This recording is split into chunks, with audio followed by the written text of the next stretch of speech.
Well, I've done the Whisper of the Worm solo, courtesy of the glitch, so now I'm going to run the Outbreak Perfected mission, courtesy of the glitch. And I'd just like to say that I think this mission is a lot harder than the Whisper of the Worm.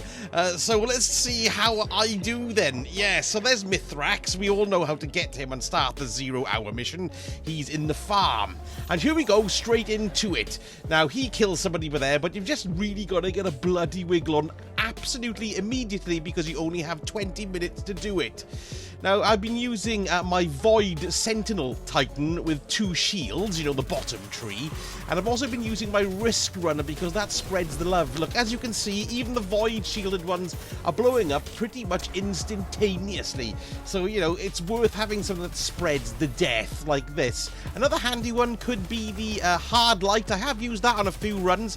I think this is like my 6th or 7th attempt to do it, but there you go. I do know the jumping puzzle inside out now, but trying to do this solo is a very tricky thing to do, and the hardest parts about it are the battles themselves, at least I find, particularly the end battle, which has proved, quite frankly, too much for me to do solo. I've just tried and tried so many times. I think I've done it 9 or 10 times in a row, and I know the bloody thing inside out now, but I just haven't got the firepower or the time at the end to do it. But anyway, I'm going to get you there and show you how to do it. And also, I'll show you how I actually did get it in the end. Okay, so here we are in the second room. We've got lots of waves of shanks, and the big fat shanks, and the little annoying shooty from a distance tracer type shanks. They are the ones who basically kill you, so make sure you take them out before you take out any of the others. Look, see, there we are, I'm dead again. It's a complete pain in the arse. As I mentioned, I'm using my Void Sentinel Titan, but you can use your Doomfang pauldrons because that does increase the amount of time you keep your super for, because it just gives you some more super energy back for every kill that you do. But in the end, because the jumping is just such a large part of it, and just switching over different parts of gear can actually end up taking 30-40 seconds sometimes, or at least it seems that way. It's got to be at least 20 seconds when I'm going into my menus on the PlayStation 4. So in the end, I just kept my jumping trousers on, my Lion Rampants, which quite frankly are brilliant. And if it wasn't for them, I don't think I'd have done the jumping bit at all. They do rescue you quite often, yes. Okay, so that's this room done. Now we're going back through to the old tower area. This is where we first run the beginning of the Red War missions, but we're kind of doing it in reverse order. I'm sure you all know this, unless, of course, like me, I did try it when it first came out, this mission, all excited and stuff, but I couldn't even get past this third room. So this glitch has certainly allowed me to enjoy this content a bit more, or at least, well, it has allowed me to enjoy it, actually. It's bloody great, and I wish there were options on glitches like this in the future. But yes, so doing this solo is a tricky thing. Now, you've got, into this main room here, you've got lots of vandals standing along the top. You've also got a couple of tracer shanks on the top, well, there's one, and you've got a couple of servitors, so you best advise you to take those out as quick as possible. Don't forget, use your super. I always keep mine charged and never use the bloody thing. I don't know what's wrong with me. I do that quite a lot, you know. Anyway, so once you've taken out this load of turnips, down the bottom here, we've got a large fat tank. Now, the mechanic of these shooty bits is basically you need to clear everybody out before the shield doors open. And sometimes you'll find yourself running around and there's like a little invisible git sort of lurking in the corner, and you spend so much time running around looking for them, it costs you valuable seconds. And believe me, if you are trying to solo this, what I am trying to do, you need every second you can at the end. I think the more times you run this, obviously, the faster you're going to be able to do it. The jumping puzzle, there wasn't one run that I did where I didn't make a slight mistake, which maybe cost me 30-40 seconds, and clearing the rooms did take me a bit longer as well. So, you know, I've got to take all those factors in. So here we go into this room. We're not far off the jumping element of it now. Like I said, clear everybody out. You can see how easily they all die. It's marvellous. I mean, the tank just gets totally destroyed by my Risk Runner.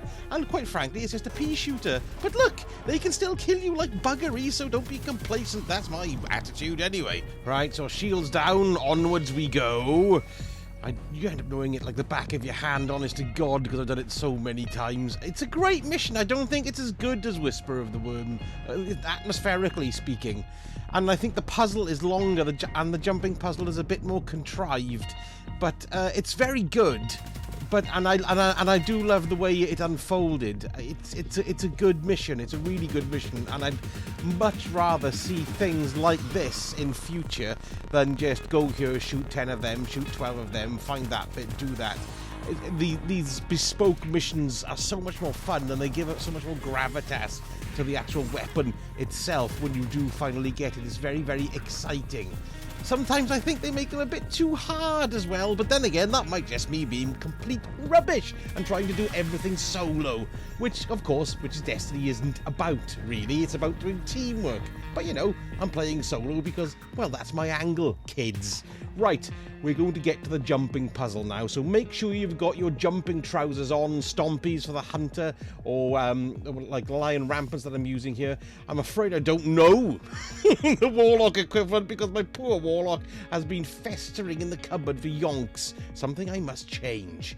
Okay, so in this area called Passage, we're going to find the way is underneath this spaceship type affair here, and here we go in our vent runnings. So then there's a couple of ways you can go, but this is what I found to be the quickest way to go. Once we jump up here through this vent, and there's 2 vents in this room, but you want to go to the left and shoot this one behind the cupboard, and then immediately on your right you want to shoot out this vent and drop down below. Now be careful, because the platform you land on will immediately break, so jump in and squat so you don't die. There you go. Dropping down into that vent. Don't forget to duck, otherwise you're going to be smashing your face into the side and you're going to look like a complete idiot. Right, if you've got vertigo, don't do this bit, it'll make you feel sick. But instead of doing the huge jumping puzzle, just jump onto that platform and then fall down. Once you pass that red bit, use your jumping skills to make your way in. If you've got people with you, there's a switch you can flick back there, which will extend the platform so others can drop on it too. Okay, so I'm making my way up to this middle platform with a box on it. Be careful not to slip and die. It's terribly frightening and high. Oh, I made a rhyme then. Again, I must be a poet, but I don't know it. Okay, through here. Okay, now this section, we're jumping up on these platforms along the side. And there's a vent, which is on the right-hand side of the room as you come in. That's where we're going to get to. So you can jump on the yellow tops. That basically gives you a rough idea of where you can go. You can see my jumping skills aren't the best sometimes. And then you get locked into a little bit of tense frustration, which makes you fail these jumps all the more. And that can be really, really, really bum-tighteningly annoying. Okay, so up onto this shelf, and then up onto this shelf here, and now we're going to see, I think, I don't know where I'm going. No, it's not that one, is it? No, I think I'm going into the wrong one, aren't I? And I've missed it again. See what I mean? How annoying it all is, or how annoying I am. Look, I'm just baffled. But I can assure you, folks, when you get in, it's the grate on the right, and it's not the first set of grates you come to, it's the second set of grates. So there we go, I'm sure I'll get in eventually. Oh my god, you know, I'm just going to cut this. No, in fact, I'm not going to cut it because we're very nearly there. It just shows you how hard it can be. It's those little tiny edges that I keep on slipping off. There we go. Here I am. I'm in. Okay, so you want to duck, get through. Okay, now we're going to be coming up to these fans. So what you need to do is stand on the central bit, and then you can see there's these red ways down, but there's ones without the pipes in them. So you need to fall down, and then hover out and stand back on the center. Now you need to do that all the way down. So you can see I can go down this one, tap the hover, and just come out. Just take your time, relax. Over onto this one, down we go, hover out, stay into the center, make sure you don't jump into the wrong ones. There we go, down again, and this is the last one. I can hover down onto the center, and then I'm there. Little tip, don't stand close to the vents when you're shooting them, because the shrapnel bits will fly off and kill you. Okay, this can be tricky. We're landing on the areas here that you can see, the white area ledges. There's one, and then there's this one here. Just hover over and get a bit of purchase. It can be a bit tricky, but there you go. I'm on, and you can see the exit just over there. But I believe I buggered this up and jumped too early. And there you go. There's another 20 seconds down the drain. 9 minutes left. I think, oh god, I just can't do better than this, but I'm bloody showing you. I wanted to do the video so you could all see me being triumphant in the solo mode at the end, but, well, I'll show you what happens. Okay, here we go, and here is the infamous bloody Trevor. Now, he's a cleaning robot that goes around everywhere and basically chops you up into bits. Now, just as you enter Trevor's room, there is a map on one of the monitors there which shows you where you can go. So what I'll do is I'll put this in the corner of where we're going, and then you can see exactly which way to go. So when you first arrive into the room, you can see this blue lighty area. This is the vent you need to crawl into to drop down to. So here we go. Careful, break your fall in case you kill yourself. Then we get into this room, and we go to turn right. Wait for Trevor to go past. You might see him or hear him fading into the distance. Once the sound's gone, drop down, and you're going to turn left. No, not right, to turn left. You can see the green dot on the map, what I have animated, showing you the route that we're going. So proceed up the corridor here. There we go. Thank you, green dot. Very, very helpful. And then you're going to take a left to flick this first switch. So you want to go in this way, bend round to the right. Here's your first switch. Activate it, and then we're continuing on up. There we go, you can see where we're going. Now then, whenever Trevor's near, or reasonably near, you do get these electrical fields which block your path, so you have to wait for them to go. Then come out, turn left, keep on going up past the central area, and then we're going to turn left into this one and flick this switch. So just keep going around here, turn right, and there's the switch. Once you flick it, turn round, and you're going to go back the way you came. So keep on going out.